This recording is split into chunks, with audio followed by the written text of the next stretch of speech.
구약의 역사적으로 우리가 보게 되면 출애굽기 19장과 5절, 6절의 말씀을 보면 이런 말씀을 하십니다. 우리 함께 합독해 보겠습니다. 세계가 다 내게 속하였나니 너희가 내 말을 잘 듣고 내 언약을 지키면 너희는 모든 민족 중에서 내 소유가 되겠고 너희가 내게 대하여 제사장 나라가 되며 거룩한 백성이 되리라. 너는 이 말을 이스라엘 자손에게 전할지니라 라고 말씀합니다. 우리가 잘 알고 있는 것처럼 이스라엘 백성들은 애굽에서 430년이라는 시간 동안 5세기 시간 동안에 많은 세대가 애굽의 노예 생활을 하고 있었습니다. 그러나 그들이 다시금 그 노예 생활 가운데 힘듦과 아픔을 하나님 앞에 호소할 때에 그 하나님은 아브라함, 이삭, 야곱에게 약속하셨던 것을 기억하셔서 그들로 하여금 애굽에서 나오게 하셨습니다. 그리고 모세라는 영도자를 앞세워서 홍해를 가르고 가데스 바네 앞에 모여서 하나님 말씀 앞에 정비하는 과정에서 오늘 출애굽기 19장의 말씀처럼 그들에게 비전을 주십니다. 너희가 이 세상 가운데 있어서 하나님의 말씀을 잘 듣고 지켜 행하면 이 땅 가운데 있어서 그 세계 가운데 있어서 하나님의 소유요 백성요 제사장 나라 될 것에 대해서 말씀을 하고 있습니다.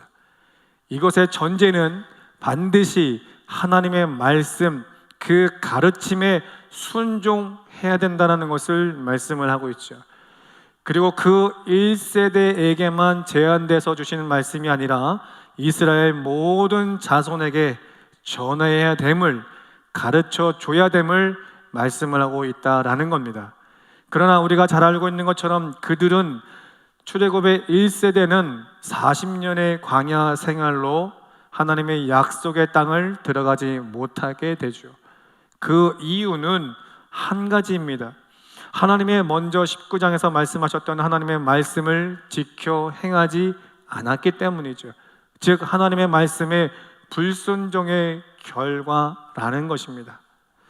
그래서 하나님의 약속은 변함이 없을진데 1세대는 불순종으로 인해서 40년 광야 생활로 마무리하나 하나님의 2세대 출애굽 2세대들에게는 다시금 그들로 하여금 신명기 6장 5절과 7절에 이렇게 비전의 말씀을 주십니다. 합독합니다. 너는 마음을 다하고 뜻을 다하고 힘을 다하여 내 하나님 여호와를 사랑하라. 내 자녀에게 부지런히 가르치며 길을 갈 때든지 누워 있을 때든지 일어날 때든지 이 말씀을 강론할 것이며 라고 말씀하시죠. 강론이라는 것은 제가 이 자리에 서서 여러분에게 준비되어진 말씀을 선포하는 개념이 아니라 하나님의 말씀을 자녀들과 함께 나누는 것에 대해서 이야기를 하죠. 이렇게 신명기 6장에 출애굽 2세대들에게 말씀하시기 앞서서 그들에게 주시는 말씀은 지켜야 되는 말씀은 신명기 5장에서 주시는 10가지의 계명입니다. 지난주 또한도 10가지의 계명의 중요성을 이야기를 했고 분명히 그 계명은 우리가 지금도 지켜야 되는 것으로 나누어 보았습니다. 오늘 이 또한도 오늘 본문의 말씀에 출애굽의 1세대와 출애굽의 2세대가 반드시 하나님의 말씀에 순종해야 되는 것은 10가지의 계명이요 그 계명의 포인트는 핵심은 우리가 믿는 그 하나님은 사신 하나님이다라는 겁니다. 그 사신 하나님 외에 절대적으로 우상을 섬기지 말라라는 것이죠. 우상은 우리네 손으로 만들어진 것뿐만 아니라 하나님보다도 앞서는 것들, 우리네 생각이 앞서는 것조차도 하나님 앞에서는 우상이라고 우리는 여태까지 나누어 보았습니다. 그러므로 사랑하는 성도 여러분, 1세대에게 주셨던 그리고 2세대에게 주셨던 그 하나님의 말씀, 오늘 우리 또한도 반드시 지켜 행해야 되는 하나님의 말씀인 줄 믿으셨으면 좋겠습니다. 그러나 신명기서에 말씀하고 있는 출애굽 2세대에게 이와 같이 말씀하시며 분명히 자녀 세대에게 가르칠 것을 말씀하고 있지만 사사기 2장 10절의 말씀을 보게 되면 여호수아와 함께했던 장로들과 하나님의 역사를 보았던 모든 세대가 하나님의 부르심을 받은 후 그 다음 세대는 여호와를 알지 못했다라고 말씀하시죠.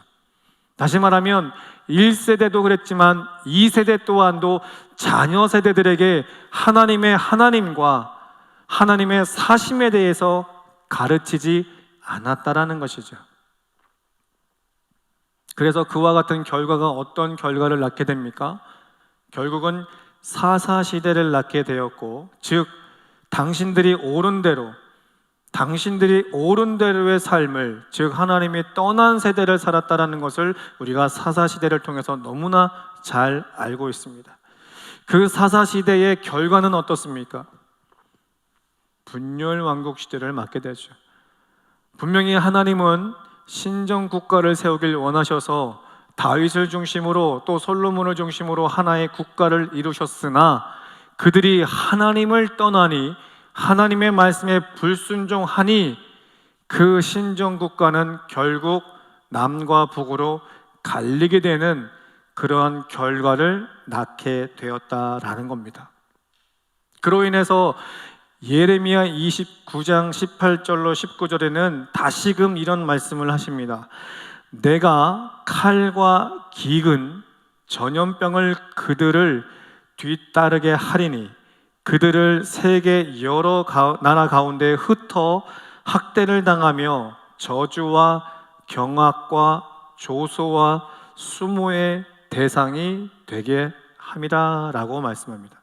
결국은 하나님의 말씀에 불순종으로 인하여서 세계 가운데 있어서 하나님의 나라요 소유요 백성 될 것의 약속을 받았지만 하나님의 말씀에 불순종으로 인하여서 세계의 흐트러짐을 이야기를 하시면서 그 가운데 있어서 학대를 당하며 저주를 당하며 수모를 당하게 되는 대상이 될 것을 말씀하고 있다라는 겁니다. 다시 말해 하나님의 사람들은 하나님의 말씀에 순종해야 된다는 것이죠. 성경 66권의 모든 말씀을 우리가 순종한다면 좋겠습니다만 그것을 우리가 다 할 수 없기에 대표적으로 우리에게 주신 것은 10가지의 계명입니다. 그 10가지의 계명의 특징적인 것은 오직 여호와 하나님은 사신 하나님이다라는 것이죠. 그러니 너희는 이 땅에 살면서 어떤 환경 가운데 있다 할지라도 하늘 땅 물 아래 그 어떤 것으로도 형상을 만들어 우상을 세우지 말라라는 것이었습니다. 그러나 이스라엘 백성들 1세대도 2세대도 그들은 하나님을 저버리고 말씀에 불순종하여 주변의 많은 나라와 민족들이 섬기고 있는 그 우상들을 받아들임으로 인하여 하나님의 말씀을 불순종하게 되죠. 그 결과가 끝내 분열 왕국의 결과를 낳게 되었고, 그 결과는 기근과 전쟁과 전염병으로 인하여 세계 가운데 흐트러뜨림을 당하였고 저주를 받게 되었고 학대를 받게 되었고 많은 이들에게 하나님의 사람임에도 불구하고 수모를 당하는 그런 결과를 낳게 되었다라는 겁니다. 앞서서 말씀드렸던 것처럼 세계 가운데 있어서 우리 믿는 사람들이 참으로 많습니다. 또한 이스라엘의 모습을 보면 분명 그들은 하나님의 선민입니다. 그래서 이 땅 가운데 하나님의 성민으로서 살아가야 됨이 마땅하나 오늘과 같은 결과를 낳게 됨은 그들 또한도 하나님의 말씀에 불순종의 결과를 우리는 눈으로 보고 있다는 것이죠. 그렇다고 한다면 이와 같은 세상 가운데에 살아가는 우리는 지금의 모든 변화 속에서 어떠한 삶을 살아가야 되겠습니까? 분명히 이와 같은 결과가 나왔음에도 불구하고 하나님은 출애굽의 1세대가 하나님 앞에 죄를 지음으로 인하여서 불순종함으로 인해서 광야 40년의 그 길로 끝났으나 하나님의 언약은, 약속은 변하지 않아 다음 세대에게 가나안 땅에 들어가는 것을 이야기하지 않겠습니까?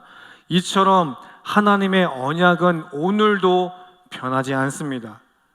그래서 예레미야 31장 31절은 이렇게 말씀합니다. 합독합니다. 여호와의 말씀이니라. 보라, 날이 이르리니 내가 이스라엘 집과 유다 집에 새 언약을 맺으리라. 비록 이스라엘 백성들이 죄를 지어 불순종하며 40년의 광야길을 살았지만 그럼에도 불구하고 그 하나님의 약속, 그 언약은 어김없이 지켜지고 있는 것을 우리는 말씀을 통해서 잘 알고 있습니다. 이처럼 오늘을 살고 있는 현 시대에 하나님의 말씀에 불순종함으로 인해서 전염병과 기근과 전쟁을 우리 눈으로 보고 있는 현 시대를 살고 있지만 하나님의 그 언약은 결코 변하지 않았다라는 것이죠. 그래서 예레미야 31장에 말씀하신 것처럼 새 언약으로 이스라엘 집과 유다의 집에 다시금 맺을 것에 말씀을 하고 있습니다. 이것은 이스라엘의 집 그리고 유다의 집 이렇게 그냥 단순하게 이들만을 이야기하는 것이 아니라 모든 세대들에게 이야기를 하고 있는 것이죠. 모든 세대들에게 새 언약을 맺을 것을 약속을 하고 있습니다. 그 약속은 히브리서 8장 1절로 13절의 말씀을 보게 되면 새 언약으로 오신 대제사장 예수 그리스도를 가리켜 말씀하고 있습니다.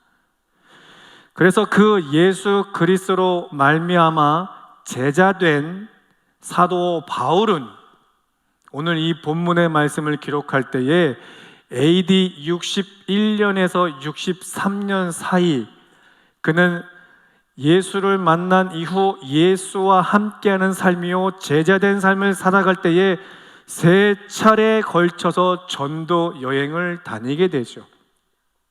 그리고 그 3차례에 걸친 전도 여행이 끝날 즈음 그는 로마에 제1차 가택연금 되어집니다. 가택연금이라고 한다면 글을 편하게 쓸 수가 있고 찾아오는 손님도 어렵지 않게 만날 수 있는 상황입니다. 그렇게 가택연금 되어질 때에 에베소 교회뿐만 아니라 주변의 많은 소아시아 교회들에게 회람용으로 오늘 에베소서를 기록하게 됩니다.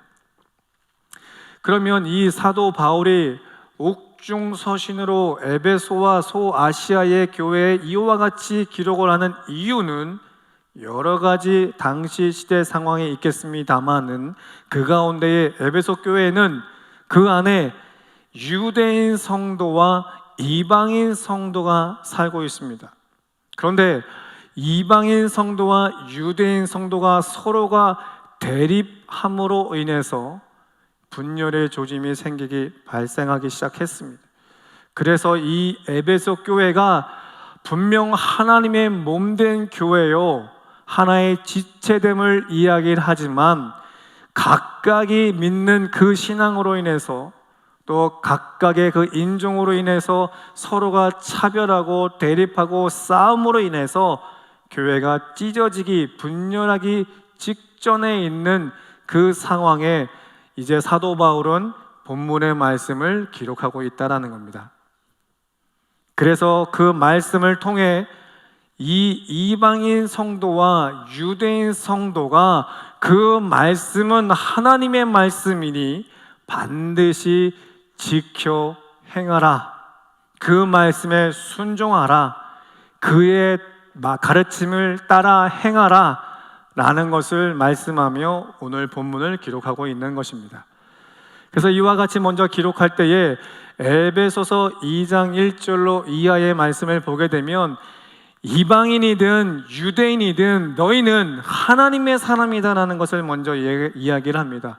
그래서 예수 그리스도의 그 십자가의 은혜로 너희 또한도 구속을 받았고 너희 또한도 구속을 받았으니 너희는 이제 에베소서 2장 19절에 이렇게 말씀합니다. 합독해 보겠습니다. 그러므로 이제부터 너희는 외인도 아니요 나그네도 아니요 오직 성도들과 동일한 시민이요 하나님의 권속이라. 이방인 성도든 유대인 성도든 너희는 그리스도 예수의 십자가의 은혜로 죄사함을 받았으니 이제는 하나님 앞에 성도요 하나님의 권속, 즉 하나님의 가족이다라는 것을 이야기를 하고 있죠. 오늘 이 성전에 많은 분들이 계십니다. 성씨도 다르고 자라온 환경도 다르고 연령도 다르고 직업도 다르고 가정의 형편도 다릅니다. 그러나 우리가 서로가 다름으로 인해서 이방인 성도와 같이 유대인 성도와 같이 서로가 대립하고 싸우고 찢고자 한다면 이 교회는 하나님의 교회로서의 기능을 감당할 수가 없는 것이겠죠. 그러나 우리 모두가 예수 그리스도로 말미암아 죄사함을 받은 성도라 신앙을 고백한다면 너도 나도 하나님의 권속, 즉 하나님의 가족이라는 겁니다. 믿습니까? 우리 화강의 모든 성도는 성씨가 다르고 자라온 환경도 다르고 지역도 다르지만 예수 그리스도로 말미암아서 우리는 한 가족이요 하나님의 성도임을 믿습니다. 그러면 이와 같이 분열된 세상 가운데 있어서 하나님의 부르심을 받은 제자라고 한다면 우리는 어떠한 삶을 살아가야 하냐라는 것이죠.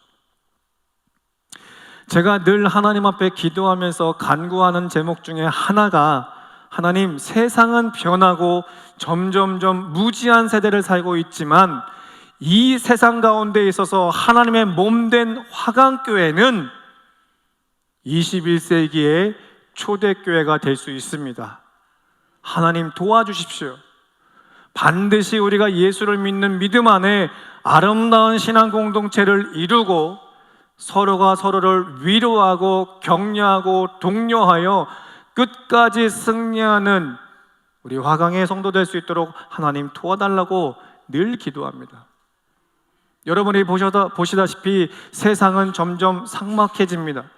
정말 마태복음 24장 4절로 이하의 마지막 때에 일어나는 증상들이 이제 나타나고 있지 않겠습니까? 민족과 민족이 나라와 나라가 싸우고 이 전쟁과 기근으로 인해서 전 세계 누구나 할 것 없이 어려운 현실에 우리가 맞닥뜨리고 있지 않겠습니까? 문제를 만났다라는 건 무엇을 말씀하고 있습니까? 해결할 수 있는 답도 있다라는 것 아니겠습니까? 어려움이 있다라는 건 반드시 일어날 수 있는 기회가 우리 가운데 있다라는 거죠. 그러면 우리가 적어도 예수를 믿는 사람으로서 이 땅에 어떠한 삶을 살아내야 되냐라는 것이에요. 그래서 사도 바울은 에베소 교회 성도들에게 너희가 모양이 다르지만, 너희가 자라는 환경이 다르지만, 지역은 다르지만, 부르심의 시간들은 달랐으나 너희가 예수 안에 하나요 권속임을 잊지 말아라. 그리고 4장 17절에는 이런 말씀하십니다. 그러므로 내가 이것을 말하며 주 안에서 증언하노니 이제부터 너희는 이방인이 그 마음에 허망한 것으로 행함같이 행하지 말라라고 말씀하시죠.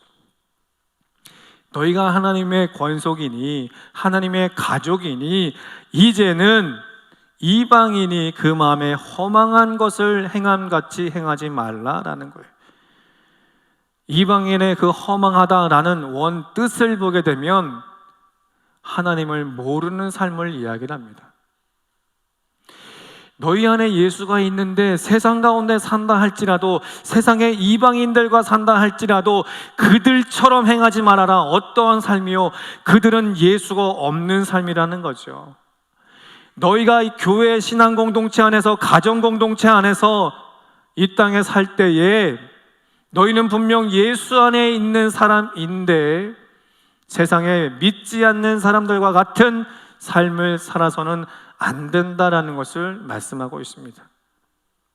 그렇게 말씀하시면서 21절에 우리가 함께 나누었던 것처럼 진리가 예수 안에 있는 것 같이 너희가 참으로 그에게서 듣고 또한 그 안에서 가르침을 받았을진데 라고 하시죠. 계속적으로 하나님은 말씀 가운데 그리고 제자들을 통해서 가르침을 주고 있다는 것을 이야기를 합니다. 누구에게요? 하나님을 믿는 사람들, 예수 그리스도를 나의 주 나의 하나님이라 고백하는 자들에게 계속적으로 말씀과 더불어 그 당시의 제자들에게 가르침을 받고 있었다라는 것입니다. 그러면 그들로 하여금, 그리고 말씀은 우리로 하여금 어떠한 가르침을 가르치고 있습니까? 먼저는 22절에 너희는 유혹의 욕심을 따라 썩어져가는 구습에 따르는 옛사람을 벗어버려라. 너희가 먼저 해야 할 일은 썩어져가는 구습을 따르는 옛사람을 벗어버려야 된다는 것을 이야기를 합니다. 썩어져가다라는 이 말씀은 원어적으로 보게 되면 나를 퇴보시키는 것들, 그리고 나를 부패시키는 옛 모습, 옛 언행들을 버려야 된다는 것을 이야기를 하는 것이죠. 세상의 사람들과 같이 하나님이 없는 삶을 버려내야 된다는 것을 이야기를 합니다.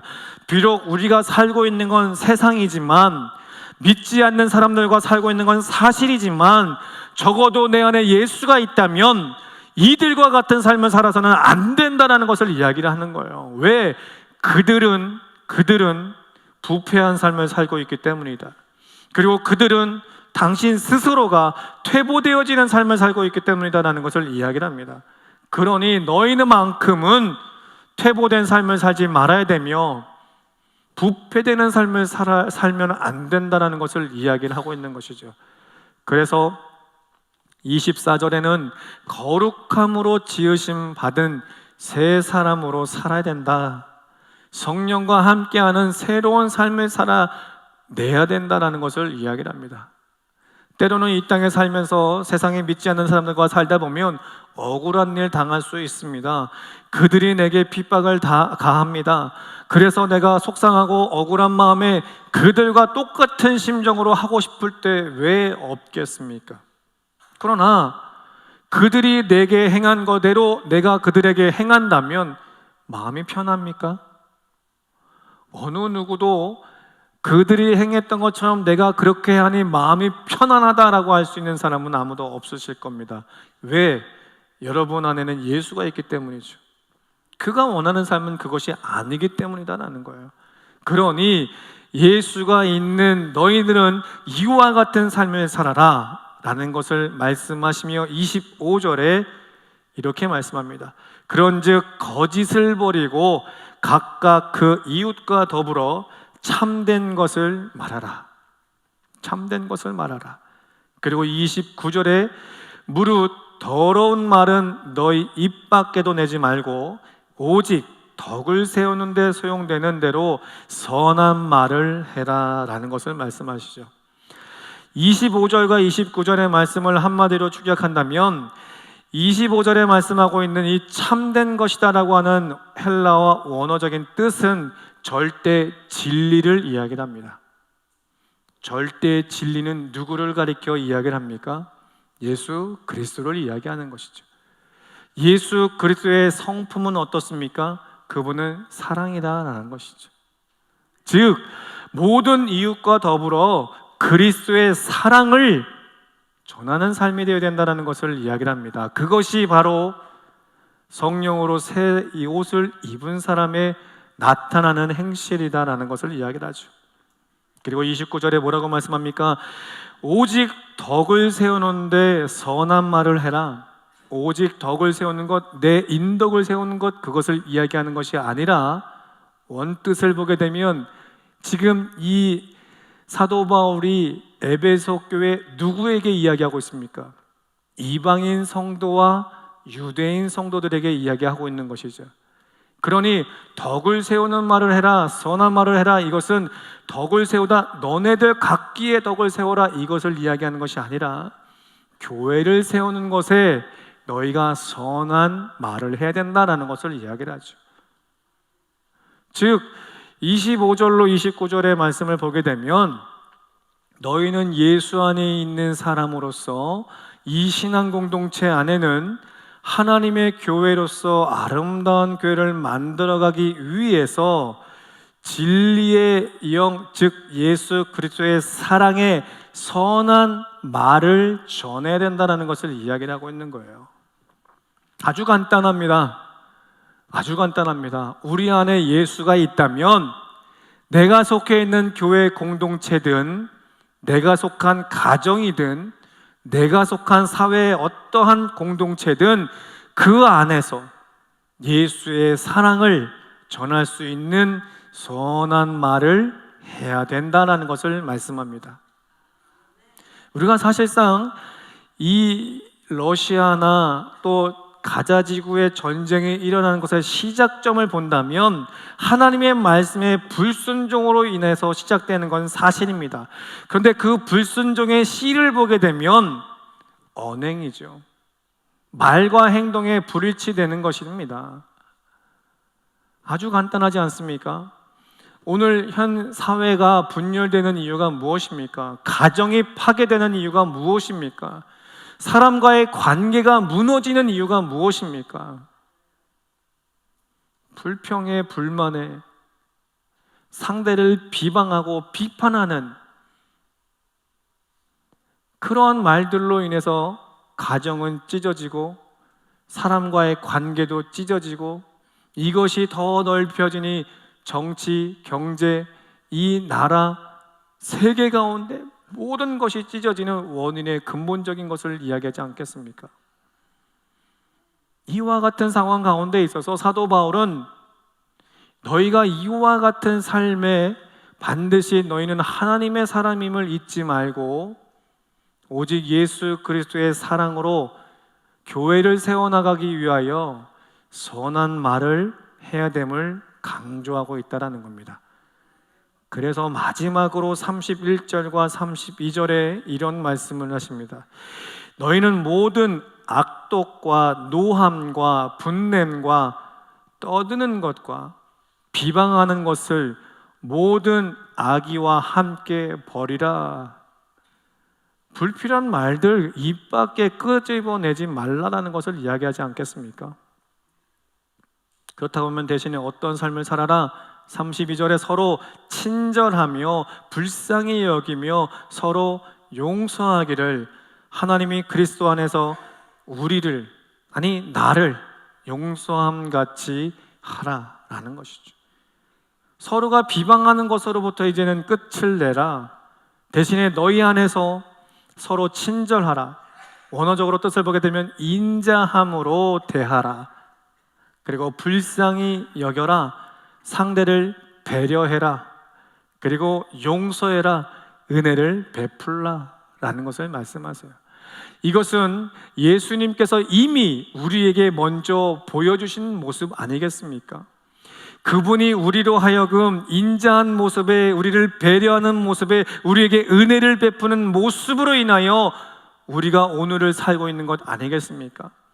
그렇다고 한다면 그분의 그 가르침을 받는 우리가 이제는 그와 같은 삶을 살아내야 되는 것이죠. 그냥 좋은 말로 나 혼자 듣고 새기는 것으로 끝나는 것이 아니라 제자는 스승의 가르침을 따라 행하는 것 아니겠습니까? 우리가 학위를 따도 어떤 학위를 땄는지도 중요하지만 누구에게 배웠느냐가 상당히 중요합니다. 자네의 사사가 누구냐라는 것이 중요하죠. 신학자들도 누군가에게서 무언가를 배웠는지가 상당히 중요합니다. 우리가 개혁주의적인 신앙을 배웠다면 그는 개혁주의 신학으로 하나님의 말씀을 전하는 것입니다. 그러나 그것에서 벗어난 것을 배웠다면 벗어난 것을 전할 수밖에 없습니다.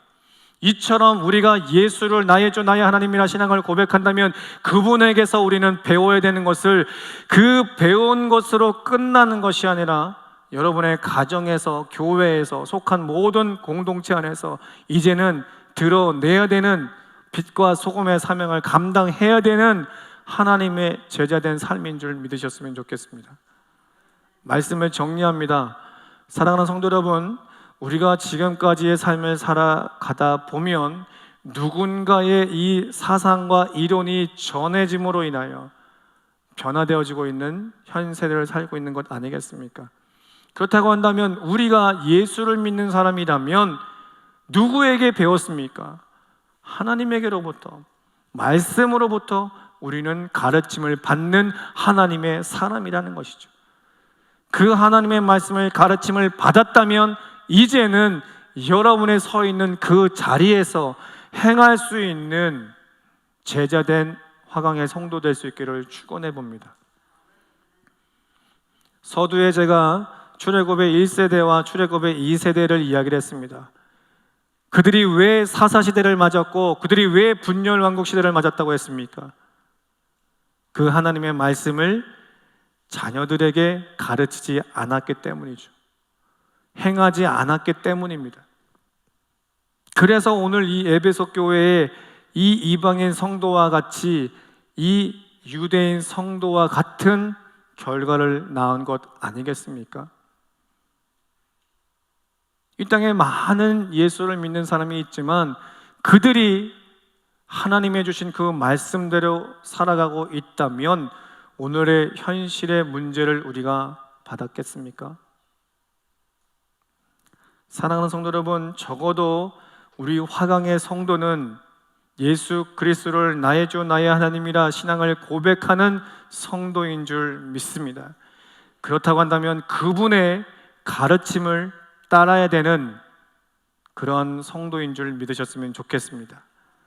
그분의 가르침은 오늘 본문에서 말씀하신 것은 누구나 할 것 없이 친절하게 그리고 불쌍히 여기고 예수가 우리를 용서함 같이 우리 또한도 그들에게 용서를, 은혜를 베풀 수 있는 화강의 성도 될 수 있기를 소망해 봅니다. 사랑하는 성도 여러분, 잠언 21장 33절엔 이렇게 말씀합니다. 입과 혀를 지키는 자는 자기의 영혼을 환난에서 보존하느니라 라고 말씀하죠. 입과 혀, 그렇다고 아무 말 하지 말자, 그것이 아니죠. 우리가 복음에 반드시 빛과 소금의 사명을 다한다면 우리는 이 땅 가운데 있어서 희망이 될 수 있고 소망이 될 수 있다는 겁니다. 또한 이 화강교회는 21세기 마지막 세대를 살고 있지만 초대교회로 분명히 돌아갈 수 있습니다. 그것이 하나님이 원하시는 교회의 모습이요, 그것이 하나님이 원하시는 성도의 모습입니다. 이 한 주간도 오늘 주신 말씀을 우리가 묵상하면서 하루하루 예수의 가르침을 따르는 참된 제자의 삶을 사는 우리 화강의 귀한 성도 될 수 있기를 예수 그리스도의 이름으로 축복합니다.